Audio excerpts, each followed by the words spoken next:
இன்றைக்கு இருக்கிற ஆட்சி பற்றி சொல்ல வேண்டும் என்று சொன்னால் ஒன்றை மட்டும் நான் சொல்ல விரும்புகிறேன். சோஷியல் மீடியா இன்றைக்கு எந்த அளவுக்கு பரவி கொண்டிருக்கிறது உங்களுக்கெல்லாம் தெரியும்.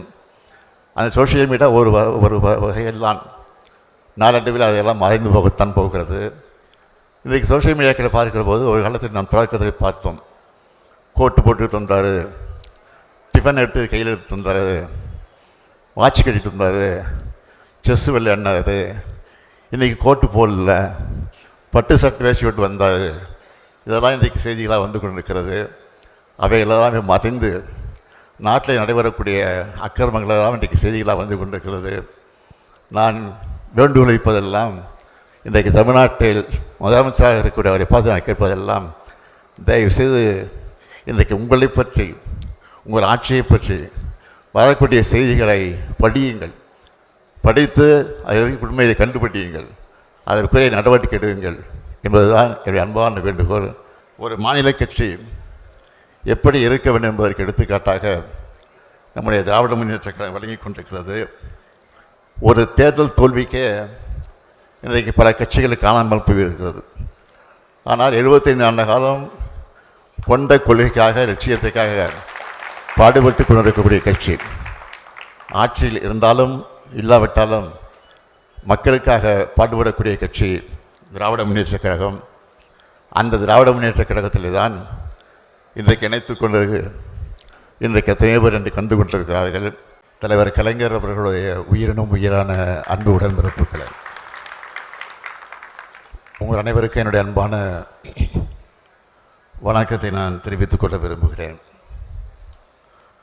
ஆற்றலுக்கும் கொள்கை பிடிப்புக்கும் இலக்கணமாக விளங்கி கொண்டிருக்கக்கூடிய நம்முடைய மதிப்பிற்குரிய ஆரோக்கிய அண்ணன் ஆற்காட்டார் அவர்களுடைய இல்லத்தில் இந்த இனிய விழாவிலே பங்கேற்று அவருடைய பேரனும் நம் பாசத்திற்குரிய வடசென்னை நாடாளுமன்ற உறுப்பினர் டாக்டர் கலாநிதி அவர்களுடைய அருமை மகனுமான வி.கே. சித்தார்த் அவர்களுக்கும் ஆஸ்ரயா காயத்ரி அவர்களுக்கும் இந்த மணவிழா நிகழ்ச்சியை நான் நடத்தி வைத்து, அதே நேரத்தில் மணமக்களை வாழ்த்தக்கூடிய ஒரு சிறப்பான வாய்ப்பை நான் பெற்றிருக்கிறேன். அறிஞர் அண்ணா மீது பற்று கொண்டு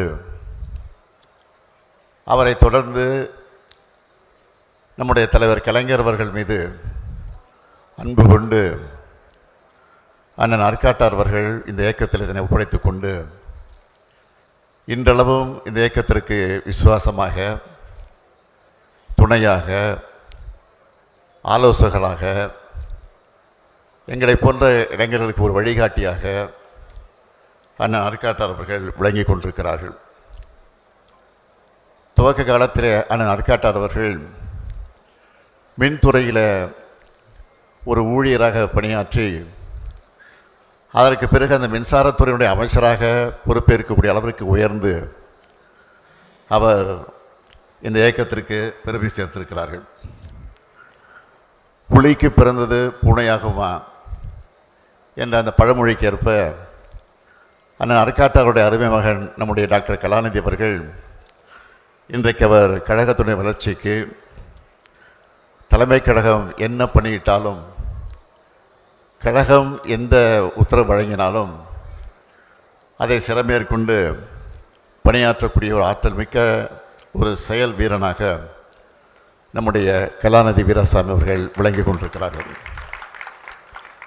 தொலைக்காட்சிகளை விவாதத்தில் பங்கேற்பதாக இருந்தாலும் சரி, நம்முடைய கனிமொழி சொன்னது போல், டிஆர் பாலு சொன்னது போல், நாடாளுமன்றத்தில் ஏற்படக்கூடிய அந்த கூட்டத்தில் விவாதங்களை பங்கேற்கக்கூடிய அந்த சூழ்நிலையாக இருந்தாலும் மிக சிறப்பாக அந்த பணியை நிறைவேற்றுகிற ஒரு மக்கள் சேவகனாக அவர் விளங்கி கொண்டிருக்கிறார். இங்கே தம்பி உதயநிதி பேசுகிற போது சொன்னார், எனக்கு துணையாக தலைவர் கலைஞருக்கு எப்படி துணையாக இருந்தாரோ இன்றைக்கு நமக்கெல்லாம் துணையாக நான் ஆற்காட்டாளர்கள் இருந்து கொண்டிருக்கிறார்கள்.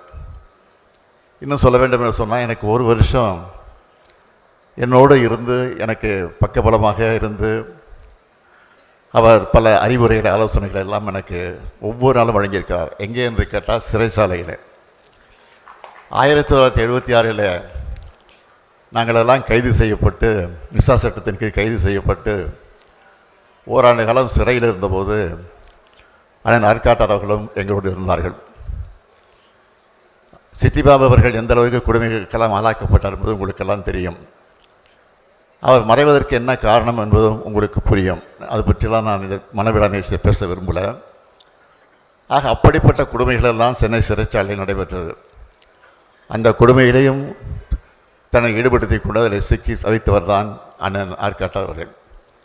அதை பற்றியெல்லாம் கொஞ்சம் கூட கவலைப்படாமல் இன்னும் வெளிப்படையாக சொல்ல வேண்டும் என்று சொன்னால், நானெல்லாம் சிறையில் நிம்மதியாக தெம்போடு திராணியோடு இருந்தேன் என்று சொன்னால் அதற்கான ஆற்காட்டார் தான் காரணமாக இருந்தார் என்பதை நான் இந்த நேரத்தில் பெருமையோடு சொல்ல விரும்புகிறேன்.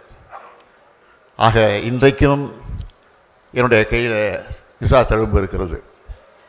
அதேபோல் நான் ஆற்காட்டாளர்கள் இன்றைக்கும் ஒரு காது கேட்க முடியாத நிலை ஏற்பட்டிருக்கிறது. சிறையிடப்பட்ட அந்த கொடுமையை தாங்கிய காரணத்தால் தான் அந்த நிலைமைக்கு ஆளாக்கப்பட்டார். எனவே தான் தலைவர் கலைஞர் அவர்கள் அண்ணன் ஆற்காட்டாளர்கள் அடிக்கடி சொல்லுகிறது, வைரம் வாய்ந்த ஒரு தொண்டன் அண்ணன் ஆற்காட்டார் என்று பல நேரங்களில் சொல்லியிருக்கிறார். தலைவரிடத்தில் மட்டுமல்ல, பொதுச் செயலாளராக இருந்து வரைந்த நம்முடைய பேராசிரியர்களிடத்திலும் நன்மதிப்பு பெற்றவராக விளங்கியவர் நம்முடைய அருமையான ஆற்காட்டார் அவர்கள். அவர் பொருளாளர் பதவியை எப்படி வைத்தாரோ அந்த பொறுப்பை நான் ஏற்றுக்கொண்டு பொருளாளராக இருந்தேன். அந்த பொருளாளர் பதவியிலிருந்து இன்றைக்கு உங்களால் ஏற்றுக்கொண்டிருக்கக்கூடிய ஒரு தலைமை தொண்டனாக இந்த இயக்கத்துடைய தலைமை தொண்டன் சொன்னால் திராவிட முன்னேற்ற கழக தலைவராக இன்றைக்கு நான் பொறுப்பை ஏற்றிருக்கிறேன் என்று சொன்னால் அதெல்லாம் அவருடைய வழிகாட்டி தான் என்பதை நேரத்தில் நான் பெருமையோடு சொல்ல விரும்புகிறேன். ஒரு மாநில கட்சி எப்படி இருக்க வேண்டும் என்பதற்கு எடுத்துக்காட்டாக நம்முடைய திராவிட முன்னேற்ற கழகம் வழங்கி கொண்டிருக்கிறது. ஒரு தேர்தல் தோல்விக்கே இன்றைக்கு பல கட்சிகள் காணாமல் போயிருக்கிறது. ஆனால் 75 ஆண்டு காலம் கொண்ட கொள்கைக்காக லட்சியத்துக்காக பாடுபட்டு கொண்டிருக்கக்கூடிய கட்சி ஆட்சியில் இருந்தாலும் இல்லாவிட்டாலும் மக்களுக்காக பாடுபடக்கூடிய கட்சி திராவிட முன்னேற்ற கழகம். அந்த திராவிட முன்னேற்ற கழகத்தில் தான் இன்றைக்கு இணைத்து கொண்டு இன்றைக்கு எத்தனையோ பேர் என்று கண்டு கொண்டிருக்கிறார்கள். நம்முடைய ஆட்சியை பற்றி இன்றைக்கு இருக்கிற ஆட்சியை பற்றி சொல்ல வேண்டும் என்று சொன்னால் ஒன்றை மட்டும் நான் சொல்ல விரும்புகிறேன். சோஷியல் மீடியா இன்றைக்கு எந்த அளவுக்கு பரவி கொண்டிருக்கிறது உங்களுக்கெல்லாம் தெரியும். அந்த சோஷியல் மீடியா ஒரு வகையில் தான் நாளடைவில் அதையெல்லாம் மறைந்து போகத்தான் போகிறது. இன்றைக்கு சோஷியல் மீடியாக்களை பார்க்கிற போது ஒரு காலத்தில் நாம் தொடக்கத்தை பார்த்தோம். கோட்டு போட்டுட்டு வந்தார், டிஃபன் எடுத்து கையில் எடுத்து வந்தார், வாட்ச் கட்டிட்டு வந்தார், செஸ்ஸு விளையாடினார். இன்றைக்கி கோட்டு போடல, பட்டு சட்டை வேஷ்டி விட்டு வந்தார். இதெல்லாம் இன்றைக்கு செய்திகளாக வந்து கொண்டிருக்கிறது. அவைகளெல்லாம் மறைந்து நாட்டில் நடைபெறக்கூடிய அக்கிரமங்களெல்லாம் இன்றைக்கு செய்திகளாக வந்து கொண்டிருக்கிறது. நான் வேண்டுகோள் வைப்பதெல்லாம் இன்றைக்கு தமிழ்நாட்டில் முதலமைச்சராக இருக்கக்கூடிய அவரை பார்த்து நான் கேட்பதெல்லாம், தயவுசெய்து இன்றைக்கு உங்களை பற்றி உங்கள் ஆட்சியை பற்றி வரக்கூடிய செய்திகளை படியுங்கள். படித்து அதற்கு உண்மையை கண்டுபிடியுங்கள், அதற்குரிய நடவடிக்கை எடுங்கள் என்பதுதான் என்னுடைய அன்பான வேண்டுகோள் என்பதை மாத்திரம் எடுத்து சொல்லி, நம்முடைய கலாநிதி வீராசாமி அவர்கள் தம்பி உதயநிதி சொன்னது போல அமைதியானவர், அடக்கமானவர், எந்த பணியை கொடுத்தாலும் தட்டாமல் செய்யக்கூடிய ஆற்றலை கொண்டவர். அவர் படாப்படுத்துவது இல்லாமல் அமைதியாக எந்த காரியம் செய்யக்கூடிய இருக்கக்கூடியவர். அவருக்கு நான் தினத்தினுடைய வாழ்த்துக்களையும் பாராட்டுகளையும் தெரிவித்து, இன்றைக்கு மனக்கோலம் கொண்டிருக்கக்கூடிய மணமக்கள் எல்லா வகையிலும் சிறப்புகளை பெற்று புரட்சி கவிஞர் பாவேந்தர் பாரதிதாசன் எடுத்து சொல்லியிருக்கக்கூடிய வீட்டிற்கு விளக்காக நாட்டிற்கு தொண்டராக இருந்து வாழுங்கள் வாழுங்கள் வாழுங்கள் என வாழ்த்தி விடைபெறுகிறேன். நன்றி, வணக்கம்.